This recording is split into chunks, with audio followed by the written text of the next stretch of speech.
રાષ્ટ્રમાં એક રાષ્ટ્ર એક ચૂંટણી અંતર્ગત ડભોઈમાં પ્રબુદ્ધ નાગરિક સંમેલનનું આયોજન કરવામાં આવ્યું હતું. એક નેશન એક ઇલેક્શન માટે જાગૃતિ લાવવા હેતુ અને તેના મહત્ત્વને સમજાવવા હેતુ ડભોઈ લેઉવા પટેલ વાડી ખાતે ભવ્ય કાર્યક્રમ યોજાયો હતો, જેમાં ડૉક્ટર ભરત ડાંગર, ધારાસભ્ય શૈલેષભાઈ મહેતા સહિત જિલ્લા ભાજપના પ્રમુખ રસિકભાઈ પ્રજાપતિ ઉપસ્થિત રહ્યા હતા. ડભોઈ લેઉવા પટેલ વાડી ખાતે પ્રબુદ્ધ નાગરિક સંમેલનનું આયોજન કરવામાં આવ્યું હતું. આ પ્રસંગે ગુજરાત પ્રદેશ ભાજપ તરફથી વક્તા તરીકે પંચમહાલ જિલ્લાના પ્રભારી ડૉક્ટર ભરત ડાંગર દ્વારા એક રાષ્ટ્ર એક ચૂંટણી અંગે યોગ્ય માર્ગદર્શન પૂરું પાડ્યું હતું. આ પ્રસંગે ડભોઈના ધારાસભ્ય શૈલેષભાઈ મહેતા, જિલ્લા પ્રમુખ રસિકભાઈ પ્રજાપતિ, મહામંત્રી ડૉક્ટર બીજે બ્રહ્મભટ્ટ, શશિકાંત પટેલ, શહેર પ્રમુખ દીક્ષિત દવે, નગરપાલિકા પ્રમુખ બિરેન શાહ, જિલ્લા પંચાયત ઉપપ્રમુખ વકીલ અશ્વિનભાઈ પટેલ, આરોગ્ય સમિતિ ચેરમેન જિલ્લા પંચાયત નરેન્દ્ર રોહિત, ગોપાલભાઈ રબારી સહિત મોટી સંખ્યામાં વકીલ,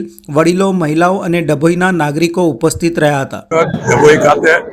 ડભોઈ વિધાનસભા પ્રબુદ્ધ નાગરિક સંમેલન વન નેશન વન ઇલેક્શન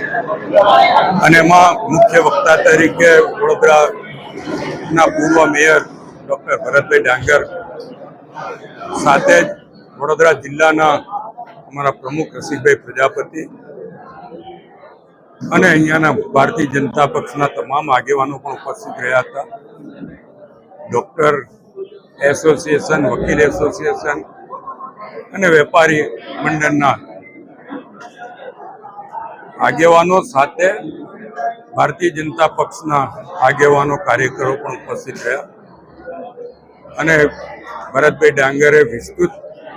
માહિતી આપી કે આ વન નેશન વન ઇલેક્શનથી કેટલો ખર્ચો બચી શકે, કેટલો લાભ મળી શકે, જીડીપી કેટલો વધે, આ તમામ વિસ્તૃત માહિતી એમના દ્વારા આપવામાં આવી છે. અને મોદી સાહેબના આ વન નેશન વન ઇલેક્શનને આ ડભોઈ વિધાનસભાના તમામ મંડળો દ્વારા પ્રસ્તાવ પાસ કરીને ટેકો પણ આપવામાં આવે છે. અહીંયા નગરપાલિકા હોય, તાલુકા પંચાયત હોય, ગ્રામ પંચાયતો હોય, અહીંયાનું વકીલ મંડળ છે, ડૉક્ટર એસોસિએશન છે, વેપારી મંડળ, આ તમામે વન નેશન વન ઇલેક્શનને ટેકો જાહેર કર્યો છે. ત્યારે હું આપના મારફતે તમામનો પણ આભાર માનું છું અને ટૂંકી મુદતમાં આટલી મોટી સંખ્યામાં